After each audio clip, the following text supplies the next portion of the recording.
Hey crafters, it's Amanda here. So today we're going to learn a new stitch. You already know the single crochet and the double crochet, but there's lots of different stitches, and we're going to talk about one today that's kind of in between the single crochet and the double crochet. What I like about this stitch is with the single crochet you get some pretty dense fabrics, and with the double crochet you make a lot of progress, but there's not a ton of texture. I mean, there's lots of ways and different patterns, and I'll show more techniques later on about how to get different textures and things from just the double crochet stitches.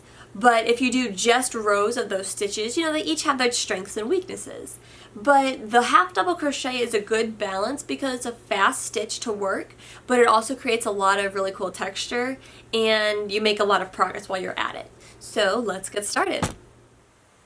Here we are, and we're going to learn the stitch. So to work the stitch, instead of working it in the chain, I went ahead and did 7 double crochet across, and we're going to let the turning chain count as a stitch because we're going to do this with a square pattern instead of with the wavy pattern on the edge. And if you've watched my video about how to do, about the 2 different methods of doing multiple rows of the double crochet stitch, that same idea applies to any stitch, where if you let the turning chain that corresponds with that stitch, if you let that count as a stitch, it'll get square edges. But if you work another stitch in that same spot when you come around up for your row, then it'll create the bumpy pattern. And so it applies to any stitch. It just, say we were doing the single crochet, then that would mean we only do 1 chain instead of 3 for our turning chain, and we would be counting single crochet stitches, not double crochet, but overall same idea. So that's how we're going to do the half double crochet stitch. We're going to do it with even edges. Now the half double crochet calls for 2 chains for the turning chain. So when I'm going up to the next row, I'm going to chain 1, chain 2, and then I will turn my work. Because I'm going to let this first chain, turning chain, count as a half double crochet, I'm not going to go in right there, but I'm going to do right here because this is technically my second stitch. And it gets its name half double crochet because it's very similar to the double crochet stitch. You're going to start the same way and do almost the exact same steps, except you kind of take a shortcut before you get to the end. So just like the double crochet, for the half double crochet we're going to yarn over and insert the hook. Then yarn over and pull through 1. So far it's exactly the same as the double crochet, and if we were to finish doing a double crochet stitch, we would yarn over, pull through 2, yarn over, pull through 2. But because we're doing the half double crochet, we're going to kind of cut those steps in half, and we're going to yarn over and pull through all 3. And that is the half double crochet stitch. Let me show you again. Yarn over, insert the hook. Yarn over, pull through 1, yarn over, pull through all 3. So you can see that it's a little bit taller than a single crochet. Let me show you a single crochet. That's a single crochet. You can kind of see it's kind of squishing that one. So it's a little bit taller than a single crochet, but it's obviously shorter than these double crochet from our previous round. So let me get rid of that single crochet. So let's do another one. Yarn over, insert the hook, yarn over, pull through 1, yarn over, pull through all 3.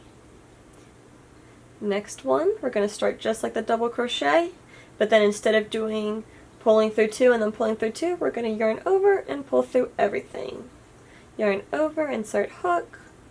Sometimes you might have noticed this when I crochet, but when I insert the hook, the yarn's kind of already over it, so you can kind of save yourself some time. Instead of inserting it and then coming over, if you know you will need to yarn over after you insert the hook, when you insert the hook, you can kind of insert it underneath there, and so the yarn's already over. And then you can just pull through 1, yarn over, pull through all 3.